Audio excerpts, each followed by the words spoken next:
Hi survivors, it's me Purple Zan reporting to you. Hope you guys are doing well, because what's going on in this world is not.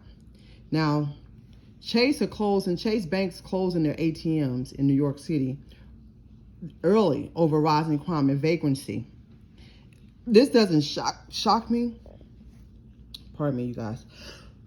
Because there's so much going on in these cities, right? And especially, of course, in New York City. But it says that crime is making it a lot harder to get cash in the Big Apple. You can bank on it. Chase Bank is locking up multiple around-the-clock ATMs early due to the rise in crime. It goes on to say, our apologies, we decided to close several ATM vestibules at 5 p.m. or 6 p.m., aligning the hours of service to that of the normal branch hours due to rising crime and vagrancy that occurred in these previously 24/7 vestibules.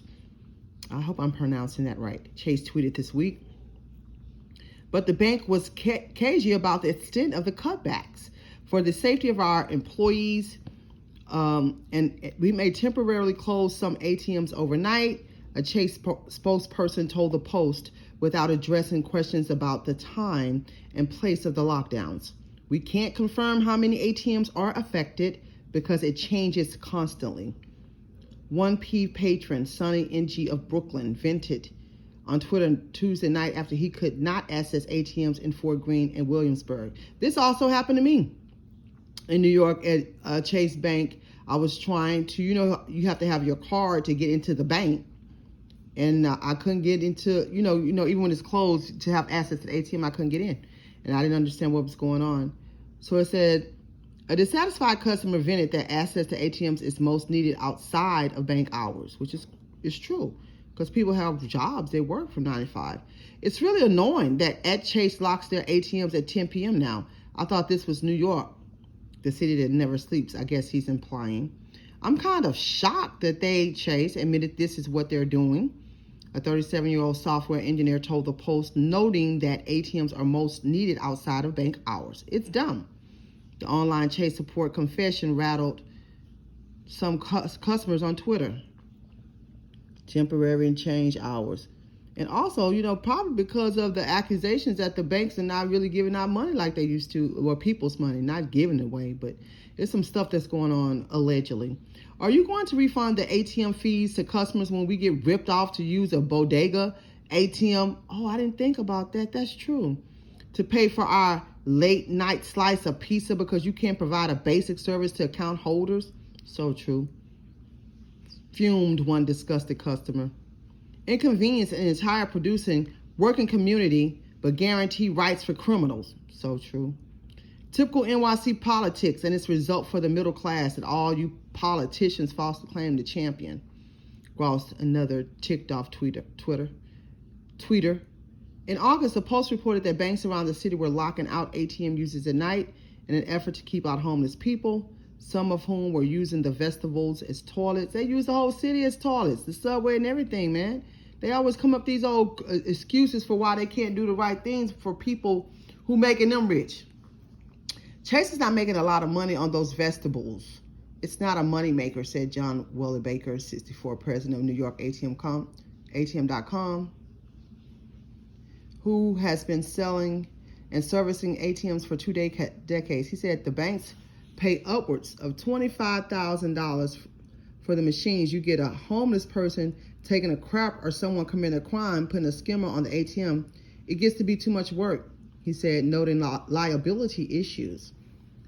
Joseph Guy Cologne, a retired NYPD sergeant and adjunct professor at John Jay College of Criminal Justice, warned, when a major bank like Chase is closing ATMs early or limiting access because of crime, it's about time that Albany acts.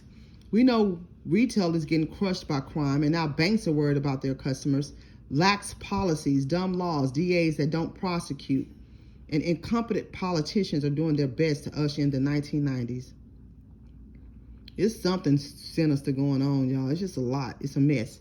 Said a spokesperson for the New York Bankers Association, ensuring the safety and security of customers and employees have always been a top priority of the banking industry.